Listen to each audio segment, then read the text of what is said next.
No sé si me escucharon, no sé ahí si se escucha, Sí, me hacen saber. ¿Sí? Ah, sí ok. lo escuchamos muy bien, padre. Gracias, gracias, padre. Disculpen que estoy un poco así corriendo porque Y estaba en la misa y entonces. quiero contarle que lo estamos escuchando, lo están escuchando de algunas partes de Latinoamérica. Ah, Están de perfecto. Colombia, Venezuela, Bolivia, Perú, están de Estados Unidos, de Atlanta, Oh, están de México, bueno, de algunos países más. Entonces, esta es muy bien, genial. una reunión ecuménica, Internacional. bueno, Perfecto. eclesial, sinodal, así que tiene mucho sentido esto que estamos haciendo. Qué bueno, padre. Gracias, gracias por la invitación entonces. Bien, yo supongo que ya todos están con el texto bíblico en las manos. Vamos a hacerlo de la siguiente manera. No sé si al final hacemos o podemos dejar un espacio, quizás unos 10 o 15 minutos para alguna pregunta, alguna inquietud que pueda originarse en el transcurso de esta pequeña reflexión. Entonces, no sé, en cuanto me digan, comenzamos, padre. Comenzamos ya, ¿sí? Ok, bien. Nos corresponde en este día, en esta noche más bien, reflexionar sobre el Evangelio de Juan, concretamente el capítulo 1 de los versículos 40 al 51.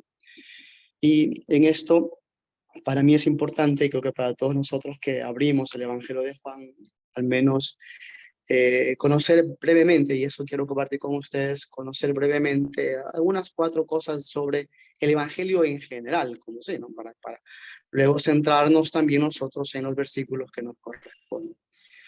Y se habla dentro de los Evangelios siempre, Juan, como diverso a los demás Evangelios, ¿no? De hecho, cuando nos topamos con Mateo, con Marcos, con Lucas, encontramos ciertas similitudes en estos Evangelios, tanto así que se le conoce como evangelios sinópticos, ¿no? Porque tienen un parecido en su estructura común entre los tres. Y cuando leemos Juan, pues Juan obviamente es como un evangelio, digámoslo así, diferente, ¿no? No sigue este esquema que siguen los demás evangelios. Y esto ha dado justamente a un interés particular por parte de aquellos que leen, de aquellos que estudian, o cuando leemos los cristianos también leemos el evangelio de Juan, nos encontramos pues con, con que algo hay de diverso en este evangelio, ¿no? Algo tiene de particular y de especial este evangelio. Muchas veces se ha dicho que el Evangelio de Juan es difícil de leer. Muchas veces se ha pensado que Juan es muy complicado de leer. Y la verdad es que cuando nos metemos al griego, al original de Juan, nos encontramos con un griego que es llamado un griego koiné, es decir, el lenguaje común que hablaban los griegos y que de una u otra manera, el lenguaje común de aquel tiempo también, y que en este lenguaje fue escrito el Evangelio de Juan. Y cuando nos ponemos en la lectura, nos encontramos que no es tan complicado, que no es tan difícil entenderlo. Pero hay una intención también en el Evangelio de Juan que creo que va a marcar todo el Evangelio como tal, y es que para entenderlo hay que leerlo una vez, otra vez, hay que leerlo muchas veces, ¿no? Creo que toda la palabra de Dios, para que siempre nos vaya diciendo algo nuevo, pues hay que leerlo algunas veces. Por tanto, primera cosa, el Evangelio de Juan usa un lenguaje sencillo, ¿sí? Un lenguaje sencillo que necesita, sí, ser leído muchas veces para poder comprenderlo, ¿no? Creo que intenta meternos justamente en este círculo, ¿no? Vaya la expresión, un círculo vicioso, digámoslo así, usado en buen sentido, ¿no? De ponernos o mantenernos siempre expectantes en la lectura. Así empieza Juan. Eh, es un evangelio también que ha partido de una larga reflexión. La forma final del evangelio es fruto de una larga reflexión de una comunidad cristiana, ¿no? Entonces, la comunidad lo ha leído, lo ha reflexionado, lo ha releído, lo ha vuelto a reflexionar y al final lo ha puesto por escrito. ¿Sí? Entonces, eso es importante porque los versículos que luego vamos a leer, que tienen que ver justamente con el llamado de los primeros discípulos, es el fruto de una larga reflexión que la comunidad cristiana de Juan o Juánica pues ha hecho, y que al final, pues, en cada uno de estos llamados a los discípulos también se va reflejando. Bien, una tercera cosa del Evangelio que es bueno tenerlo en cuenta, y es que todo el Evangelio tiene como dos hilos, digámoslo así, en su composición. Es decir, cuando leemos el Evangelio de principio a fin, nos encontramos en la lectura muchos discursos, ¿no? Cuando, por ejemplo, Jesús habla y se identifica con el pan de vida, ¿no? Cuando Jesús dice que es el agua viva, por ejemplo, son discursos, discursos que Jesús pronuncia y que están puestos como en primera persona, ¿no? Jesús dice, yo soy el pan de vida. Y así el Evangelio de Juan se mantiene con los largos discursos del Señor. Y la otra forma que encontramos también en el Evangelio de Juan es que hay narraciones. Por ejemplo, los versículos que vamos a profundizar del 40 al 51 que nos corresponde a nosotros es una narración. Se narra. El evangelista nos narra algo que ha pasado. ¿Qué nos ha narrado? Cómo Jesús llama o cómo Jesús se encuentra con los primeros discípulos. Eso es una narración. Entonces, Juan, o el Evangelio de Juan, tiene estos dos, digamos, pilares fundamentales. Diálogos y narración, ¿sí? Entonces, lo que vamos nosotros luego a profundizar, Dios mediante, es una narración. Y una cuarta cosa, como le digo, de manera así muy rápida, para poder luego también dar una mirada general y rápida del Evangelio de Juan, es que el Evangelio de Juan siempre nos va a hablar del misterio de Jesús. Siempre nos va a hablar de Jesús, como todos los evangelios, obviamente, pero sobre todo de su misterio, ¿no? Unos versículos antes de los que nos corresponden hay una pregunta: ¿y quién es Jesús? ¿Dónde vive el Señor? Entonces, entrar en este misterio del Señor, de Jesús, es la expresión, no sé si nos sirva, es el enganche que usa el Evangelio, justamente para a quienes lo leen o para quienes lo escuchan, ¿no? Es el enganche para entrar en el misterio del Señor. Bien, creo que con estos 4 rasgos breves de Juan, que nos toca ciertamente también mantenerlos presentes, podemos nosotros ya hacer una rápida comprensión de todo el Evangelio, para también luego ir entendiendo, desmenuzando, profundizando lo que se quiere de los versículos que nos corresponden analizar. Hay, perdón, hay en estos versículos una historia que sucede antes, ¿no? Nosotros empezamos en 1:40, si lo tienen ya ahí presente y listos. Hay cosas que suceden antes del versículo 40 del capítulo 1. Cuando abrimos el Evangelio de Juan, nos encontramos inmediatamente con el prólogo de Juan, ¿no? El prólogo es lo primero que encontramos en el Evangelio. Luego del prólogo viene una parte en la cual Juan va dando su testimonio. Vienen de Jerusalén, vienen a preguntarle a Juan el Bautista, ¿no? Vienen a preguntarle, ¿tú eres el Mesías? ¿Es cierto que tú eres el Mesías? Y Juan pues da su testimonio diciendo, no, yo no soy. Pero hay uno que viene, ¿no? Yo soy el que la voz que clama en el desierto, ¿no? Yo soy el que primero bautiza con agua, pero que después de mí, dice Juan, va a venir uno detrás de mí que es digno, ese sí, yo no soy digno ni de sacarle la sandalia, ¿no? Juan dice que no es el Mesías, pero sí está diciendo que luego viene uno que sí lo es, ¿no? Ese es el testimonio de Juan. Entonces, está el prólogo, está el testimonio de Juan, lo que sucede allí con las preguntas que le hacen a Juan el Bautista, y luego está ciertamente ya los versículos que nos corresponden. Hago hincapié en esto porque la pregunta o lo que van a hacer los discípulos tiene que ver justamente con todo lo que viene sucediendo, ¿no? Juan tiene discípulos también, y de hecho los primeros discípulos de Jesús van a venir de Juan, de los discípulos de Juan, ¿no? Es ciertamente interesante, ¿no? El testimonio que da Juan es capaz de entrar en el corazón de los primeros discípulos, y de ahí justamente esos discípulos dejan de seguir a Juan el Bautista y van detrás de Jesús. Bien. En este contexto, por tanto, del testimonio de Juan, nos dice el Evangelio que nos corresponde. Versículo 40 del capítulo 1, ¿no? Andrés, el hermano de Simón Pedro, era uno de los 2 que habían oído a Juan y habían seguido a Jesús. ¿Cuáles dos? Los que estaban escuchando el testimonio de Juan el Bautista unos versículos atrás. ¿Sí?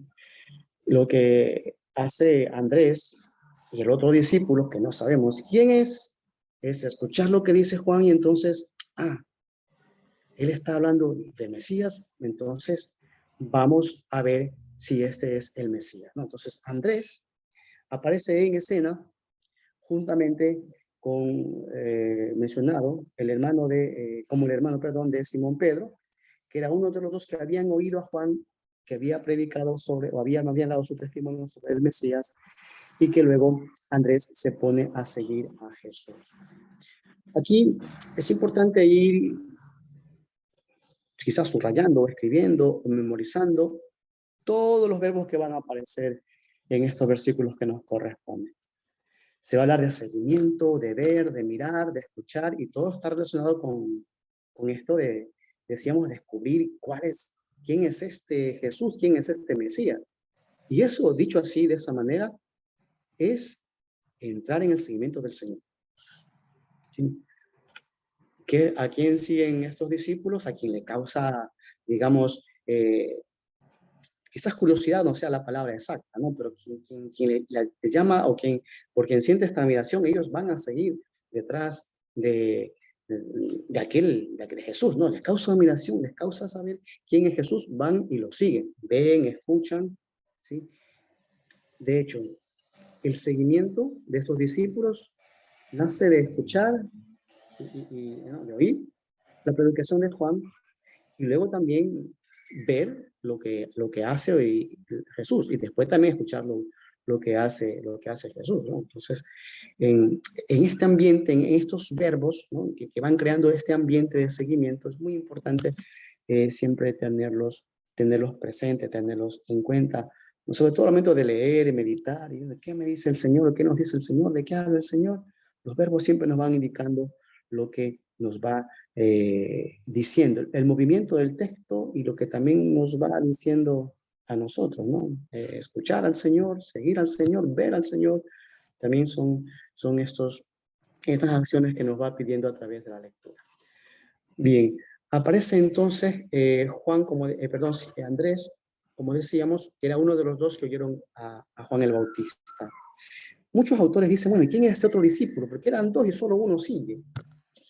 Muchos dicen, bueno, este otro discípulo es el que más adelante aparece como el discípulo amado, ¿no? Es aquel que en el Evangelio mismo se identifica como el discípulo a quien Jesús más quería. Entonces, ese es el otro discípulo, que aparece de incógnito desde el inicio y que después se revela como el discípulo que Jesús tanto quería. Eso ciertamente es una posibilidad, ¿no? Es una posibilidad. Bien, tenemos entonces tanto Andrés como el otro discípulo que oyendo lo que Juan decía, van y entonces siguen a Jesús, siguieron a Jesús inmediatamente. Este verbo que aparece más adelante, cuando en el versículo 41, ya seguimos en el versículo 41, dice, él encontró primero a su hermano Simón, no, Andrés encontró primero a su hermano Simón y le dijo, hemos hallado al Mesías, que traducido quiere decir Cristo. Hemos hallado al Mesías, otro verbo, en griego es eurisko, yo he encontrado, de ahí viene esa palabra, esa frase famosa, ¿no? De Eureka, ¿no? Que cuando encontró, le cae la manzana, no me olvidé el nombre del griego, bueno, le cae la manzana y dicen que esta historia que allí en Eureka, porque por fin encontró cómo era que funcionaba lo de la gravedad. No es un verbo que está puesto al azar, porque se usa generalmente en griego como el resultado de una búsqueda, y esto cae muy bien justamente en esto que están haciendo los discípulos. Encontrar a Jesús no es una casualidad, no ha sido solamente porque estaban allí con Juan y apareció Jesús y ya lo encontraron de casualidad y entonces ya encontramos así al Mesías. No. Euriskei, tal como está escrito allí, Euriskei, hemos hallado, es fruto de una búsqueda. Aquel que está buscando, aquel que quiere o que se pone a buscar, encuentra, ¿no? Andrés y los discípulos están buscando al Mesías. Si se quiere, esta necesidad de Dios, ¿no? O sea, necesidad de encontrar al Mesías. Y eso es importantísimo porque ¿cómo encontramos nosotros los cristianos a Cristo? De casualidad, no siempre, no creo yo en las casualidades. El señor Julio César Terán, que fue administrador de la diócesis, decía siempre, es que las casualidades no existen, todo es fruto de la voluntad de Dios. Entonces, las casualidades no existen, decía él. Y tomo justamente esa frase. ¿Cómo los discípulos encuentran a Jesús? Porque lo estaban buscando al Mesías. Hemos hallado al Mesías, lo hemos encontrado, lo estábamos buscando y lo hemos encontrado. Esta es la expresión que dice Andrés a Simón. No, hemos hallado al Mesías, al Cristo, al que estábamos buscando, lo hemos hallado. Y entonces aparece Pedro en escena, traído por Andrés, versículo 42. Entonces lo trajo a Jesús y Jesús mirándole le dijo, tú eres Simón, hijo de Juan, tú serás llamado Cefas, que quiere decir Pedro. Bien, Pedro aparece, interesante, ¿no? Luego, más adelante aparece Natanael también, aparece Felipe, ¿no? Y como más entusiasta, ya les adelanto un poco. Cuando aparece Natanael, cuando aparece Felipe, aparecen entusiastas. Oye, hemos encontrado al Cristo, vamos, corramos. En cambio aquí como que Andrés como que empuja, pareciera que la fuerza lo lleva a Pedro. Pero nos describe una de las características con el cual Juan define a Simón Pedro. Está allí, muy frío, quizás distante, quizás apático, quizás, no sé, como que él no buscaba, como que él no estaba allí, pero lo llevan, ¿no? Pero importante que él se deja llevar también, eso hay que también resaltarlo, ¿no? Importante que él se deja llevar. Y Jesús mirándole le dice, tú eres Simón, hijo de Juan, tú serás llamado Cefas, que quiere decir Pedro. Hay, a propósito de esto de llevar a Pedro, hay un detalle interesante en la figura de Andrés en el Evangelio de Juan. Andrés aparece 3 veces en el Evangelio de Juan. Siempre aparece junto a Felipe y siempre aparece llevando a alguien. Aquí, en estos versículos, llevando a Pedro, ¿sí? Luego, en el milagro de la multiplicación de los panes, en el capítulo 6, aparece Andrés llevando al niño que tiene el canastito con la comida, ¿no? Y casi a la mitad del Evangelio, en el capítulo 12, aparece Andrés llevando a unos griegos que querían conocer a Jesús, ¿sí? Recuerden ese episodio en el capítulo 12, y aparece también Andrés llevando a él. Ya nos va definiendo ciertas características del discipulado, que es lo que comprenden estos versículos que nos corresponden de noche. Andrés lleva a alguien siempre. Aparece Andrés por el testimonio de Juan. Y el discípulo es aquel que da testimonio a otros de Cristo, ¿no? Es el que lleva a otros a Cristo también, ¿no? Ese es el discípulo. Pedro, que va apareciendo aquí casi, digamos, definido por su personalidad, casi como que no es con él la cosa, ¿no? Como que no demuestra ninguna emoción, ¿sí?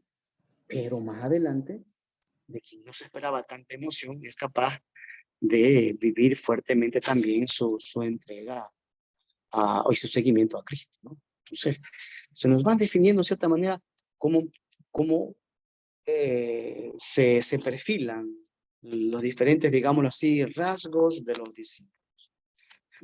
En nuestra vida los discípulos del Señor somos de diversas maneras, ¿no? Uno es más apático, uno es lo que sea, lo que vemos de lejos, ¿no? Pero ciertamente en la confrontación diaria no es lo que vemos a primera vista lo que define al discípulo, sino su perseverancia, su persistencia, ¿no? Su total hablamos en términos un poquito teológicos, configuración con Cristo, ¿no? Es decir, cuánto ciertamente ama a Cristo y cuánto lo vive en su corazón.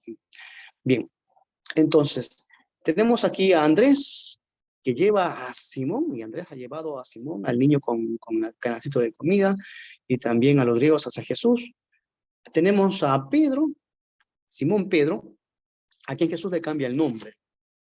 Sabemos nosotros que el cambio del nombre siempre significa un cambio en el modo y en el actuar de esa persona, ¿no? Por ejemplo, recordamos Antiguo Testamento, Abraham pasa a llamarse Abraham, el padre de las naciones, ¿no? Jacob, que se llamará después Israel, ¿no? Siempre los cambios de nombre se dan porque algo va a pasar con ese personaje, con esa persona.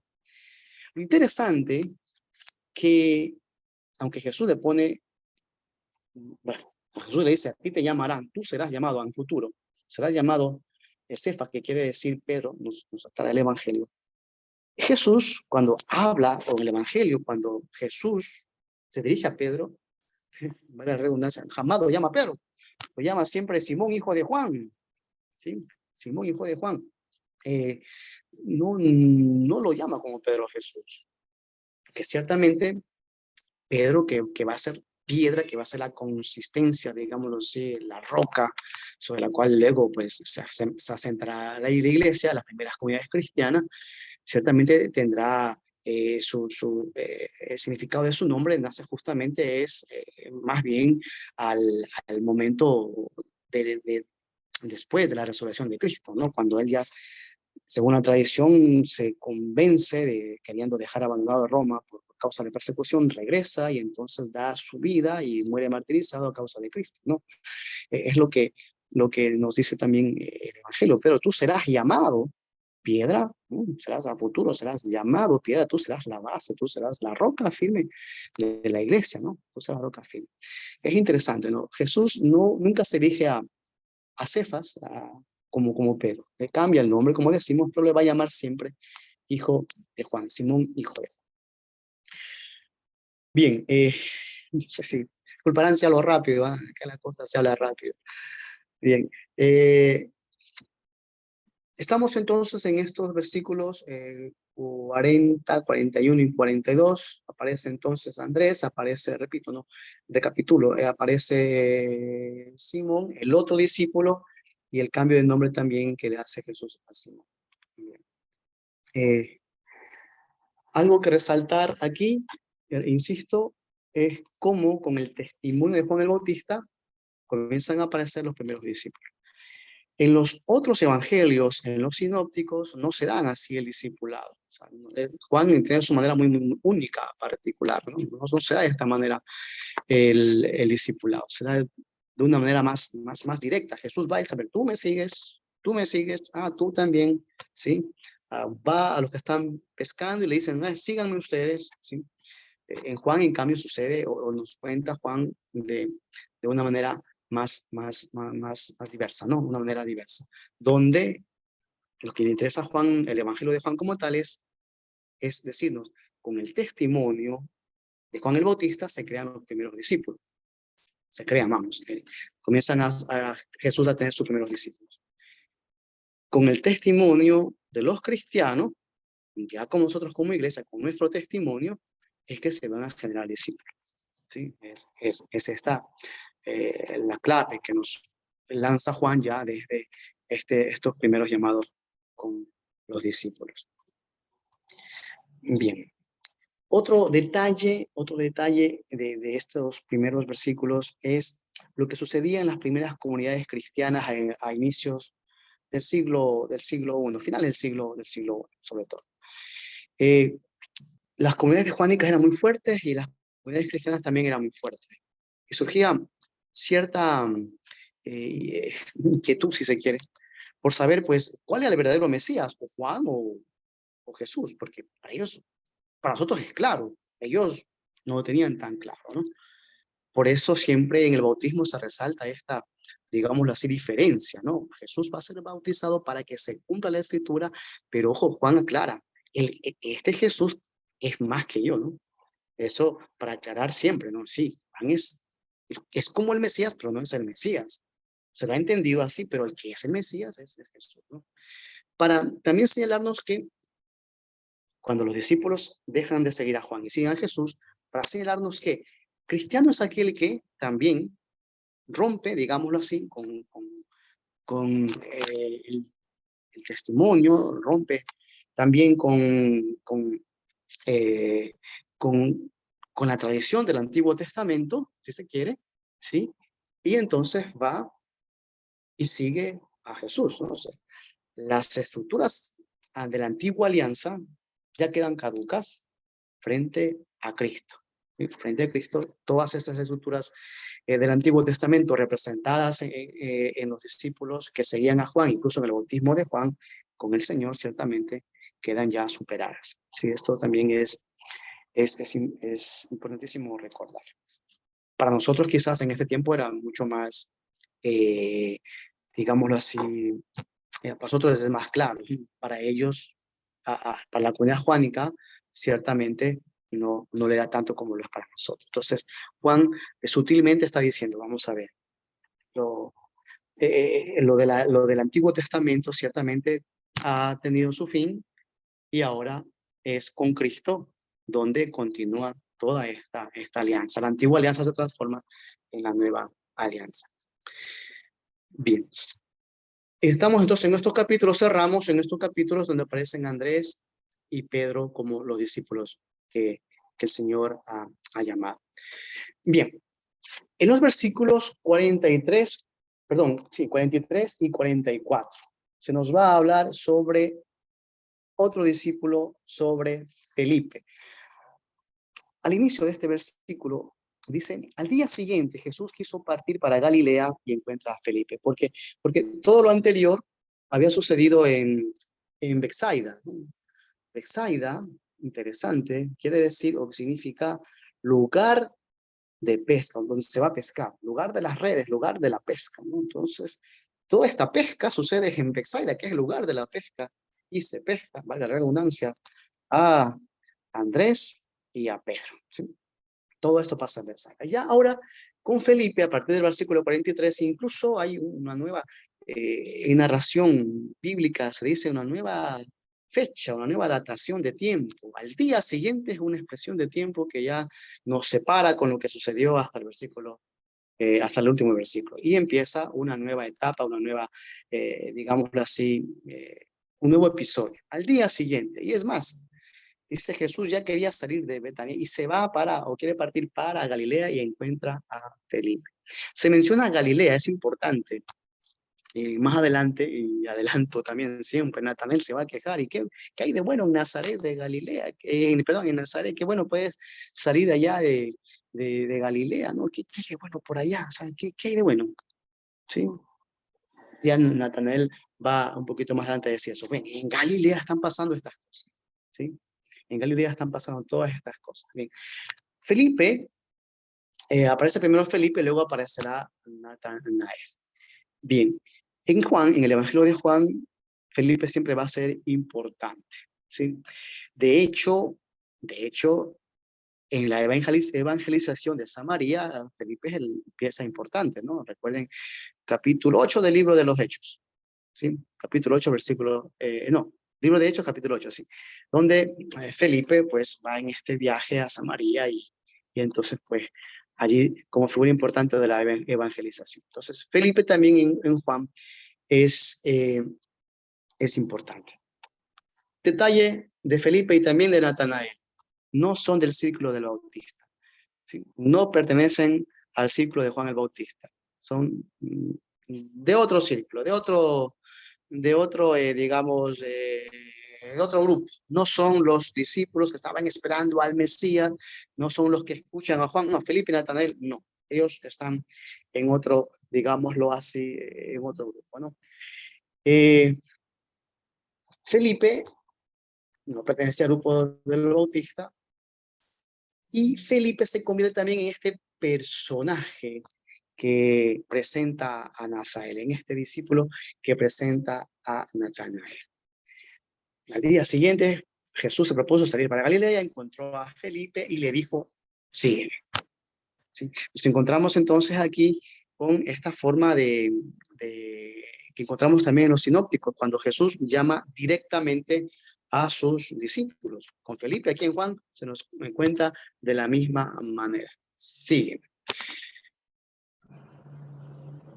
Felipe era de Betsaida, de la ciudad de Andrés y de Pedro. Era de Betsaida, de la ciudad de Andrés y de Pedro. Bien.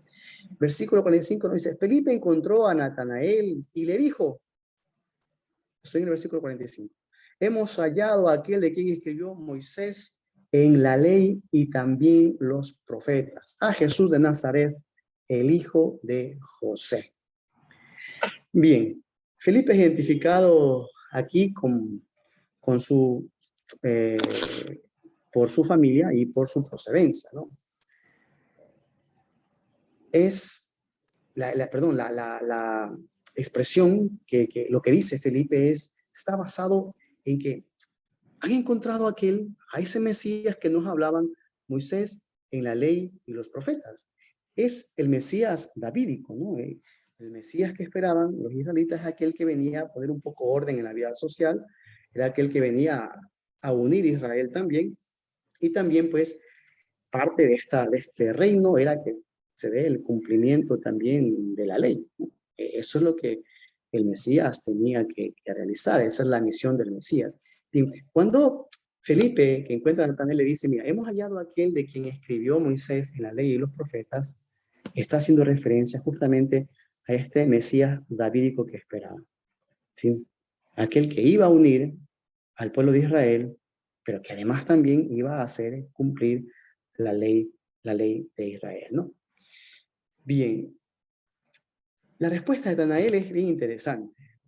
Si ya decíamos que Pedro anteriormente era apático, ¿no? Lo trajeron, lo llevaron a Jesús, Natanael en cambio se muestra muy escéptico.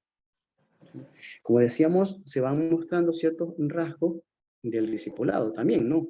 Existe ciertamente el discípulo que en un primer momento es escéptico, claro que sí. Es aquel como que no cree rápidamente ni fácilmente las cosas que suceden. Bien, la respuesta de Natanael es escéptica y dice, ¿qué puede salir algo de bueno de Nazaret? ¿Sí? Esta expresión de Natanael, tomada así de inicio, es negativa. Es absolutamente negativa, ¿sabes? Pero cuando leemos la escritura, piensa Natanael, y yo me encuentro con Miqueas, y Miqueas me dice que el Mesías tiene que venir de Belén de Judá, y tiene que ser de la familia de David. Y Galilea es la Galilea de los gentiles, es la Galilea donde siempre ha habido problemas acerca del mesianismo. Se dice que siempre todos los profetas salían de Galilea porque ellos vivían un mesianismo muy eufórico. Tenían muchos mesías cada semana, aparecían siempre un mesías y se envolvían siempre en este movimiento mesiánico. Entonces, pues, el escepticismo de Natanael está totalmente justificado, ¿no? Siempre han salido mesías de allá, entonces qué bueno puede salir ahora de Galilea. Y ahora le muestran a Jesús, o le presentan a Jesús, y el escepticismo de Natanael es plenamente justificado. Bien, Natanael, por tanto, reacciona de una manera escéptica. No ciertamente se convence de una manera fácil. Su reacción puede considerarse que es negativa. Su desconfianza está plenamente justificada porque siempre han habido mesías que vienen de Galilea y todos han terminado de la misma manera o con la misma suerte. ¿De dónde era Natanael? Era de Caná de Galilea. No ciertamente un gran pueblo, un gran pueblo, ¿no? Absolutamente, ¿no? Pero parece que hasta menospreciar a Nazaret, ¿no? De hecho, la gente de Galilea no era tan bien vista, ¿no? En el mundo judío. Decía hace un momento, era la Galilea de los gentiles. Es la Galilea que tiene sus ciertas dudas en esta pureza de la fe. Por eso quizás en Natanael, pues como decíamos, surge todo este escepticismo. Bien, ¿cómo reacciona Felipe? Ante un discípulo que es escéptico como Natanael, Felipe, ¿cómo reacciona? Felipe no dice, no trata de convencer, perdón, a Natanael. Es decir, mira, es que aquí nos dice es la Sagrada Escritura que esto no se pone en ese plan, Felipe. Felipe simplemente dice, Felipe, ven y ve. Ven tú y mira y saca tus conclusiones por tu propia cuenta. Es lo que se llama la experiencia, ¿no? Es tocar en carne viva esta experiencia de encontrarse con Jesús. Esta respuesta de Felipe también da ciertas matices para el discípulo de Cristo.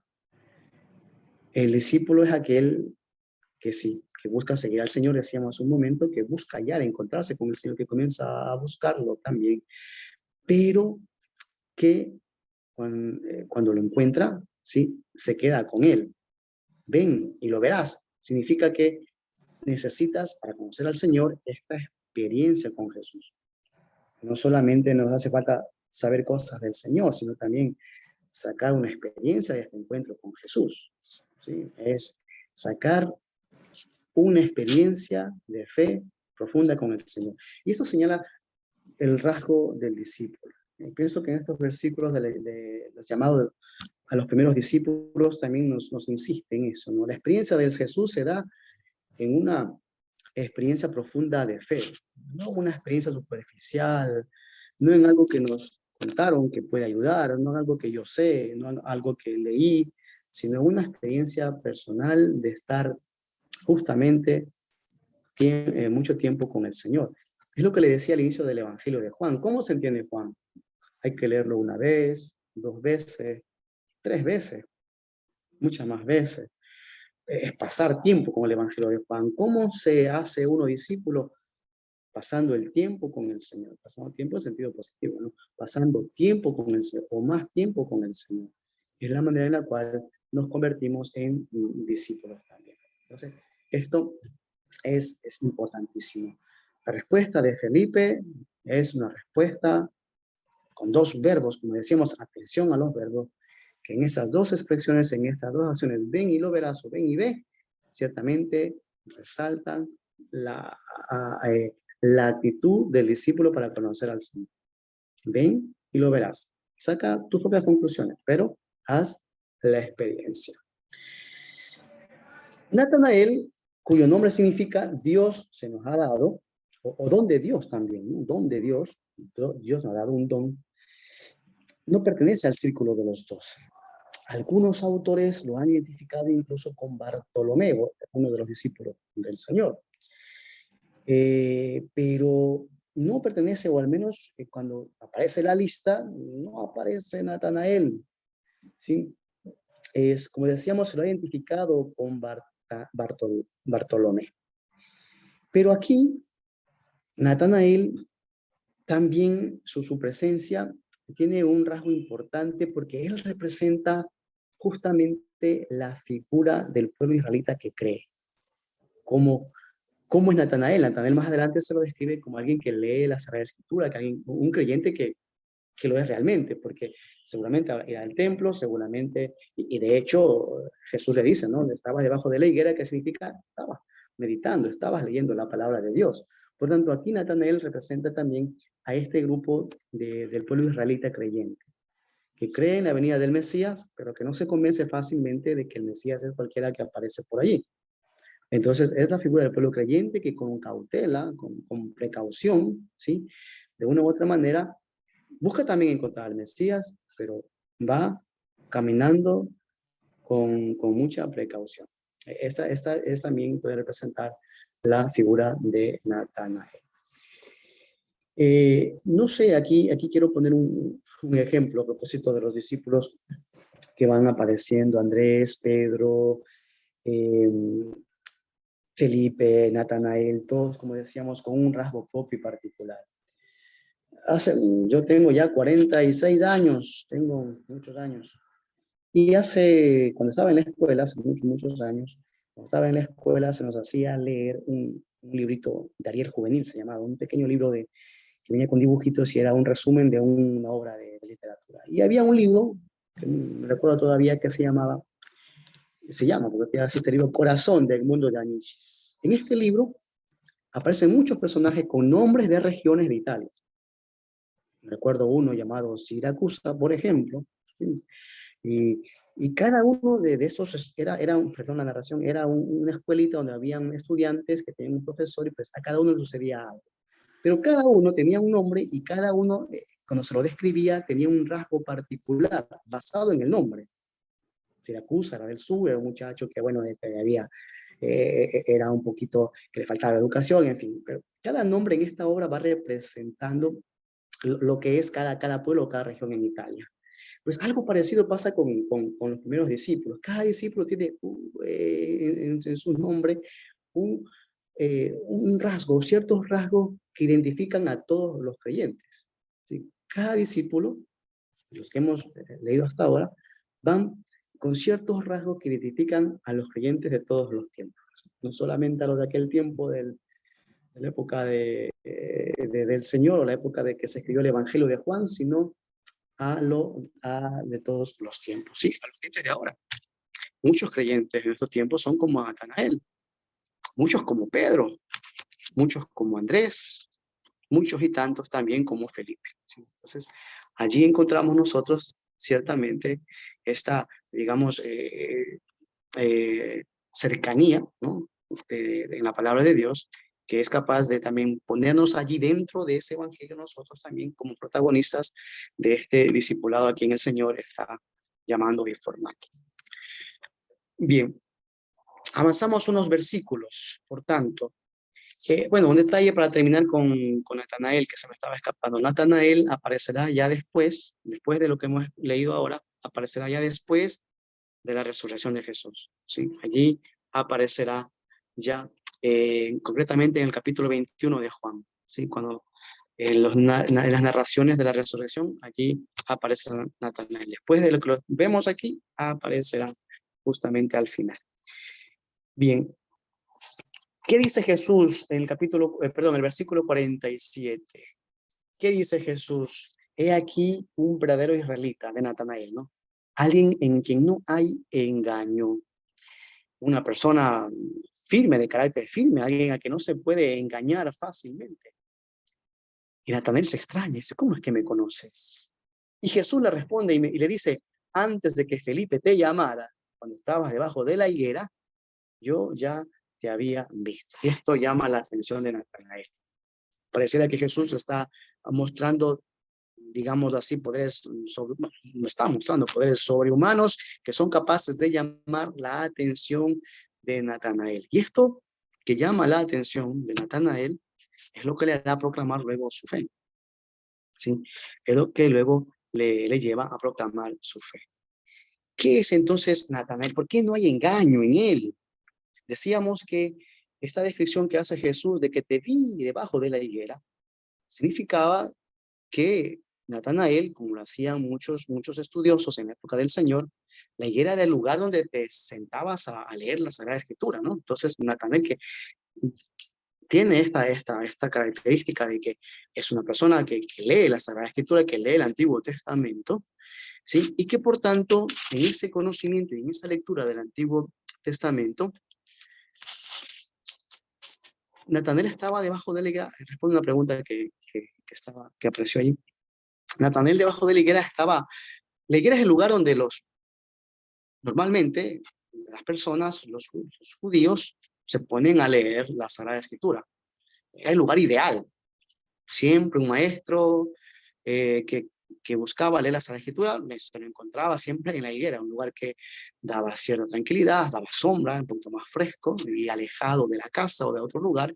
Era el lugar ideal donde se leía el Antiguo Testamento. ¿Sí? Ese es el sitio donde ¿qué haces en la higuera? Se lee, o ¿qué se hace en la higuera? Se lee el Antiguo Testamento. Entonces, quien lee el Antiguo Testamento está más cerca, o quien lee la Biblia, sería ya poco para nosotros, está más cerca de la verdad y es difícil que sea engañado. Esto es lo que le dice Jesús. Como tú eres preparado, como tú lees la Sagrada Escritura, sea difícil que te engañe con cualquier cosa. ¿Sí?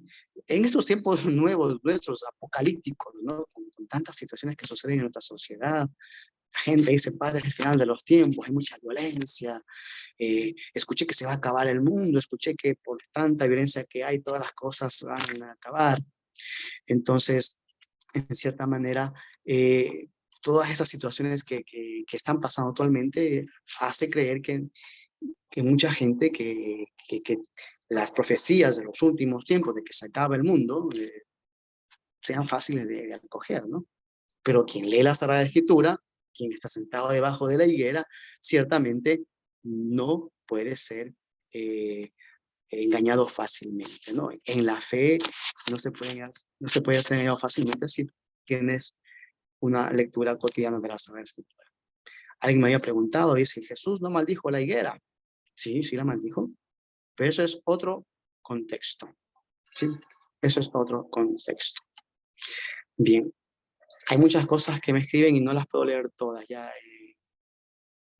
porque hay muchas una detrás de otra y no alcanzo a responder todas seguidas. ¿Ya? Bien, seguimos entonces con lo de Natanael, ¿no? Estaba debajo de la higuera, estaba leyendo la Sagrada Escritura y por eso Jesús le dice, es difícil que en ti, por eso que en ti no se te puede, a ti no se te puede engañar, ¿no?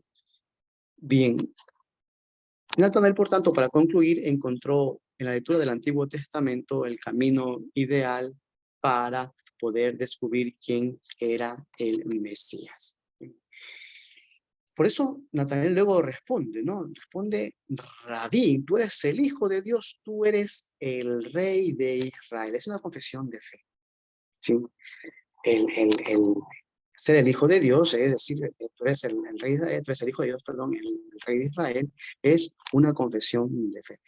Es descubrir que el Mesías ciertamente es Dios, pero también al mismo tiempo sin olvidar este mesianismo, como decíamos hace un momento, davídico, que esperaban justamente los judíos, ¿no? Porque eso es lo que está escrito en el Antiguo Testamento. El Mesías, el hijo de David, va a venir, va a volver. Y esto es lo que ciertamente Natanael en su confesión está expresando. Tú eres el Hijo de Dios, tú eres el Rey de Israel. Bien. En el versículo 50, Jesús dice, respondió Jesús y le dijo, porque te dije que te vi debajo de la higuera, ¿crees? Está como ante la respuesta entusiasta de Natanael, porque es una respuesta entusiasta la de Natanael. Ante esa respuesta entusiasta de Natanael, tú eres el Hijo de Dios, tú eres el Rey de Israel, esa te hemos encontrado. Jesús dice, calma, calma, tranquilos, ¿sí? Yo porque te dije que te vi debajo de la higuera, tú crees. O sea, ya porque te he adivinado dónde estabas, ¿no? Es que tú crees. Y Jesús le dice, cosas mayores que estas verá. ¿Sí? Por tanto, Natanael, digamos, es calmado. Jesús calma este entusiasmo de Jesús. ¿Qué es lo que contiene esta respuesta de Jesús? Jesús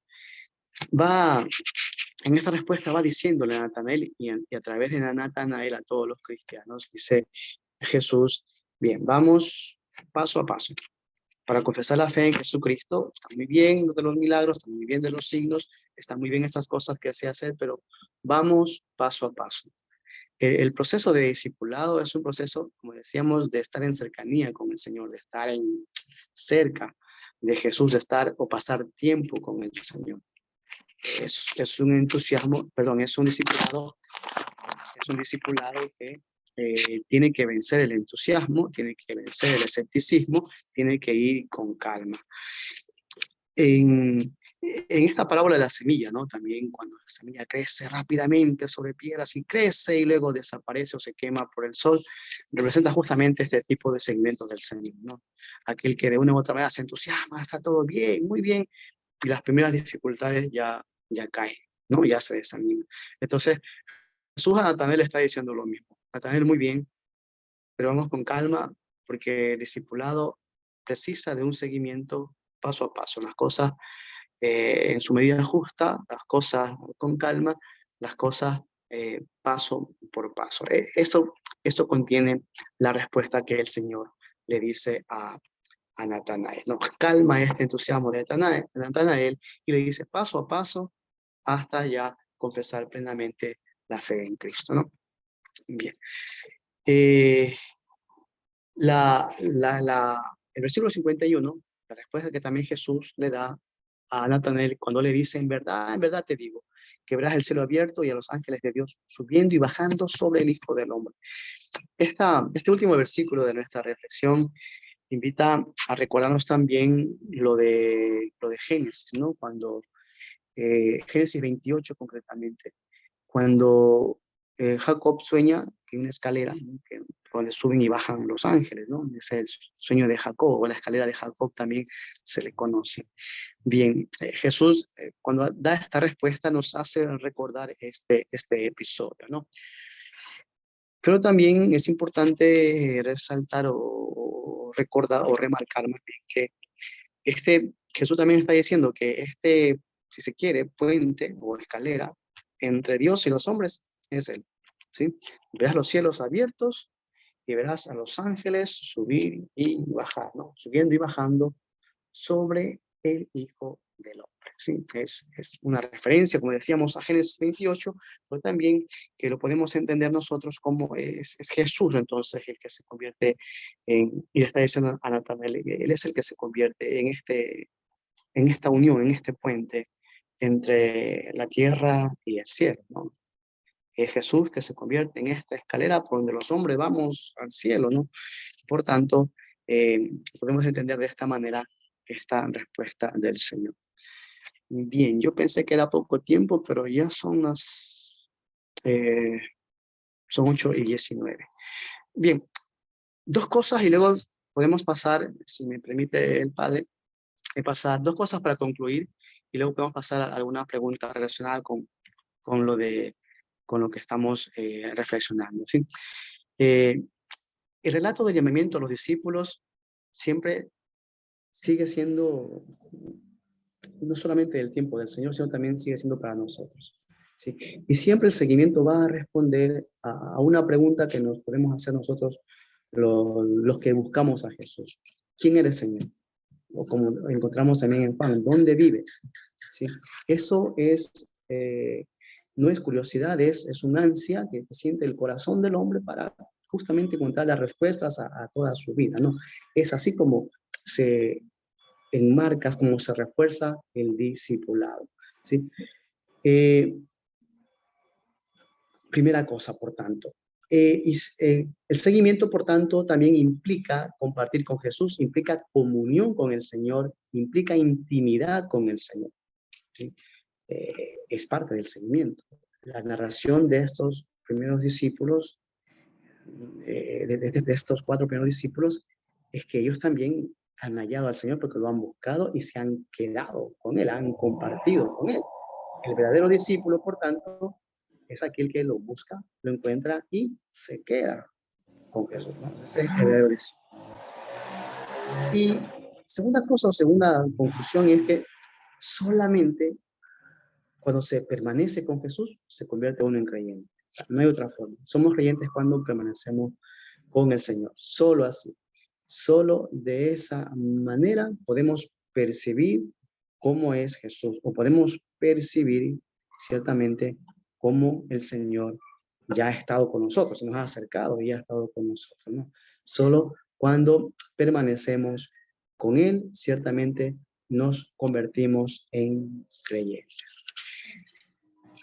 Bien, esas serían dos breves conclusiones de nuestra reflexión del Evangelio de Juan, capítulo 1, versículos del 40 al 51. No sé si de pronto podemos Gracias, dar paso.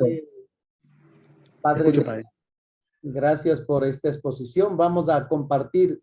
Hemos visto esta dinámica, ¿no es cierto? Justo estaba revisando los verbos griegos y son los mismos los de Jesús y los de los discípulos. Vengan y verán, dice Jesús. Acá vuelta, Felipe dice, ven y verás, tranquilo. Sí, esto nos invita a compartir esta experiencia de comunión. Sí, hemos encontrado, ¿por qué hemos encontrado? Porque hemos visto, hemos estado ahí, nos quedamos con él y por eso encontramos. Y eso es lo que venimos a compartir acá. Sí, es puro testimonio. El testimonio nace de ese encuentro, de esa convivencia personal con Jesús. Dios le pague, Padre Guillermo, Guillermo, Lenin Guillermo. Eli Guillermo Yepes, sí. Ya, perdón, pensé que estaba acá el nombre. ¿Alguna pregunta que tengan? Sí, yo tengo unas preguntas, sí, unas preguntas aquí, a ver si con la ayuda del padre Lenin o de pronto alguien quiere ayudarnos, ¿no es cierto? Por ejemplo, Claro. qué actitudes debo vivir? Tengo que vivir para acoger la invitación, ven y verás. Porque Jesús mira que lo están siguiendo, ¿no es cierto? Y yo, alguien que me haga eso, yo llamaría al 911 enseguida, ¿sí o no? Pero Jesús no llamó al 911, simplemente volteó su mirada y preguntó, ¿qué buscan? ¿Qué están buscando? ¿Sí? Es que todo nace de una presentación que hace Juan el Bautista. Hace la presentación, él es el Cordero de Dios. Allá está, ¿no es cierto? Y lo siguen. Lo dejan a Juan y lo siguen enseguida. ¿Sí? Él es el Cordero de Dios. Entonces, ¿qué actitudes tengo que vivir? Tengo que asumir para hacer realidad, ¿no es cierto? Esta invitación, para acoger la invitación de Jesús. Ven y verás. Una segunda pregunta sería, ¿cuál fue, esto ya es personal, por ejemplo, cuál fue el primer encuentro que tuve con Jesús? ¿Quién me habló de Jesús a mí?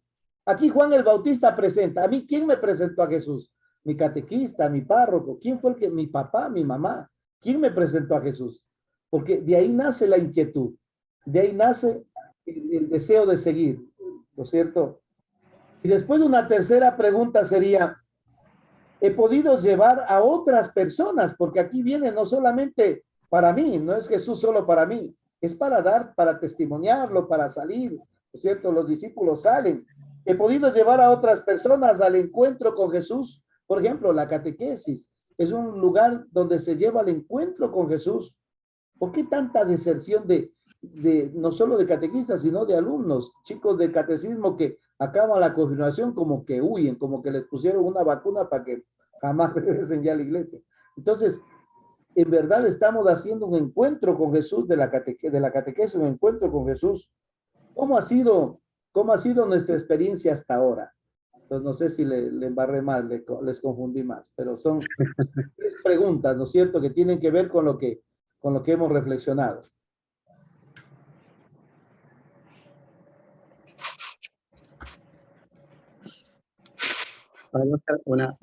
Respondo la primera pregunta, como, Ya, justamente para compartir un poquito, ¿no? La actitud básica es siempre, bueno, lo que nos decían o lo que leíamos más bien en el Evangelio, ¿no? Es buscar y escuchar, ¿no? Creo que para todo cristiano esta dinámica con el Señor, esta dinámica con nuestra fe, en nuestra fe, para fortalecerla incluso es buscar al Señor, buscarlo en la Biblia, buscarlo en los sacramentos, buscarlo en la iglesia y escuchar también, porque el Señor también nos sigue hablando y nos sigue llamando. A veces se vale de una homilía, a veces se vale de un sacramento, a veces se vale de algo que escuché o leí por allí que tiene que ver con la Sagrada Escritura, ¿no? Entonces, escuchar y buscar es como la actitud que los cristianos deberíamos mantener continuamente, ¿no? Y eso pienso que es y será siempre un deber que debemos cumplir. Y otra cosa sí que usted decía muy bien también, que era, claro, el cristiano, cuando cuando ya somos creyentes, hemos compartido con el Señor, somos creyentes, ya tenemos que llevar a otros a Cristo, si no, el discipulado no sería completo. ¿Sí? Si no llevamos a otros a Cristo, nuestro discipulado estaría allí como medio tambaleando. ¿alguna pregunta de los que están en sala, por favor, antes de terminar, antes de concluir nuestra reflexión? ¿Qué les pareció? A ver, cielito, active su micrófono, por favor. Porque está alzando la mano. Parece que quería hacer alguna pregunta. No se le escucha. Por favor. De Ahora. la Sierra Morena, cielito lindo. Ahora, gracias. A ver, don Marcelo Rosas. A ver, padre, muchas gracias. Un placer conocerle. Padre Guillermo Yepes, me da mucho gusto. Yo quisiera, he escuchado atentamente después de haber leído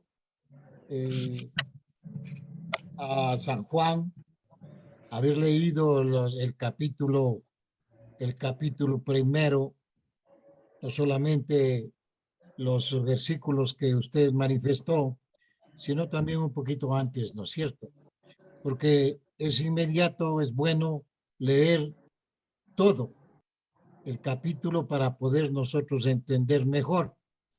Sin embargo, le quiero hacer una pregunta ya casi personal a usted, ¿no? ¿Cuándo y cómo tuvo la oportunidad usted del llamado de Jesús? Ya. Justamente el padre Oscar decía, la segunda pregunta es personal, ¿quién te llevó a Cristo? ¿No? Y me acordaba justamente, ¿no? Mi llamado sucedió así. Después de la confirmación, como muchos, nunca más fui a la iglesia. Tenía 14 años, ya. Y después de acabar el colegio, de graduarme, había un tiempo allí antes de entrar a la universidad, digamos, nosotros tenemos Santo Domingo el ciclo Costa, la universidad más cercana estaba en Quito, que es ciclo Sierra, entonces hay un desfase de 3 meses o 4 meses allí que había, y entonces yo decía, ¿qué hago en esos 4 meses? Y entonces me llevaron a la iglesia, me llevó mi hermana a la iglesia, mi hermana era catequista, y entonces allí tuve un encuentro con Cristo a través de una formación de catequesis, que yo solo fui para llenar un tiempo hasta que empezaba la universidad. Y entonces, a partir de allí ya me surgió esa, digamos, eh, ganas de saber más. Me parecía todo quería conocer todo. No conocía, no sabía, me parecía todo algo así como por descubrir. Entonces, a partir de allí comencé a preguntar una cosa y otra, me metí a grupos juveniles, me puse de ayudante de catequista, luego participaba ya en convivencias vocacionales y luego ya entré al seminario y entonces de ahí el Señor se encargó de hacer todas las cosas. Nació así, ¿no?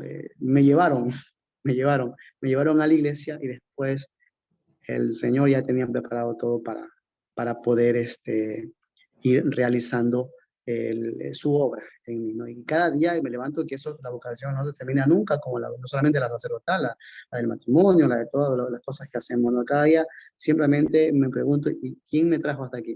¿No? Para poder ciertamente recordar que cada día nuevo es como un renovar en las cosas que uno tiene que hacer, en las cosas que uno pues ha optado por hacer, ¿sí? Entonces me llevaron, ¿sí? Ahí el Felipe del Evangelio fue mi hermano, ¿no? Mi hermano, que me llevó. ¿El Felipe del Evangelio era quién? Mi hermana. Su hermana, qué bueno. Eso le iba a preguntar, padre. Ya, bueno, no se olvide que lo que estamos haciendo ahorita es algo maravilloso. ¿Debajo de dónde estamos ahorita? Debajo de la higuera. Y aquí nos está viendo el Señor. Solamente si estamos debajo de la higuera, ¿sí? Es el sitio del alumno, el sitio del que aprende, está la sombra de esa hermosa higuera frondosa. Aquí nos está viendo el Señor, nos está mirando. Y lógicamente se repiten las mismas palabras, un israelita en el que no hay engaño. Jamás nos podrán engañar si nosotros aprendemos, si nosotros conocemos, ¿sí? Como el canto que les había cantado el primer día, creo que ayer, antes del inicio, ¿no es cierto, hermano Juan? Que decía, el texto debo leerlo en mi grupo, con alguien que nos oriente en fe, historia y tradiciones. Y la enseñanza será un fundamento que anime y nos haga y nos enseña a vivir con los demás. Bueno, por ahí va la letra. Queremos agradecer, Dios le pague, Padre Guillermo Yepes. Hay muchos textos en este momento de felicitación aquí, de admiración para usted. Ojalá algún rato podamos encontrarnos, estamos tan cerca, ¿sí? El Corazón y Santo Domingo a 2 horas están, pero algún rato vamos a conocer. Cielito Espinosa, cerrar con broche. Ya pude activar. Padre, eso quería decirle que todo es don de Dios, porque nada es nuestro.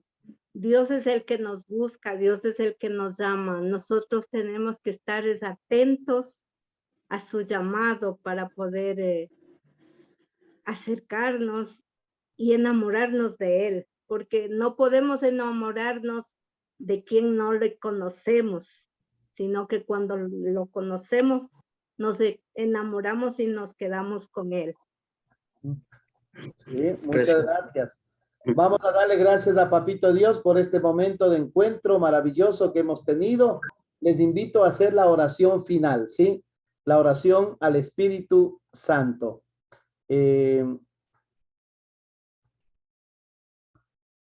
Vamos a leer pausadamente. Ustedes desde su lugar, ¿no? Estamos ante ti, Espíritu Santo, reunidos en tu nombre. Tú que eres nuestro verdadero consejero, ven a nosotros, apóyanos, entra en nuestros corazones, enséñanos del camino, muéstranos cómo alcanzar la meta. Impide Que perdamos el el rumbo. rumbo como personas débiles y pecadoras. No permitas que la ignorancia nos lleve por falsos caminos. Concédenos el don del discernimiento para que no dejemos que nuestras acciones se guíen por prejuicios y falsas consideraciones. Condúcenos a la unidad en ti, para que no nos desviemos del camino de la verdad y la justicia, sino que en nuestro peregrinaje terrenal nos esforcemos por alcanzar la vida eterna. Esto te lo pedimos a ti, que obras en todo tiempo y lugar, en comunión con el Padre y el Hijo, por los siglos de los siglos. Amén. Juntos dirijámonos a nuestro papá, a Papito Dios, con ese amor y ese cariño. Padre nuestro, Padre que estás en nuestro que los cielos, estás en el cielo, santificado sea sea tu nombre. Venga a nosotros tu reino. Hágase tu voluntad en la tierra como en el cielo. Danos hoy nuestro pan de cada día. Perdona nuestras ofensas, como también nosotros perdonamos a los que nos ofenden. No nos dejes caer en la tentación y líbranos del mal. El día de mañana tendremos el tercer tema de nuestra Semana Bíblica Diocesana, las comidas con publicanos y pecadores.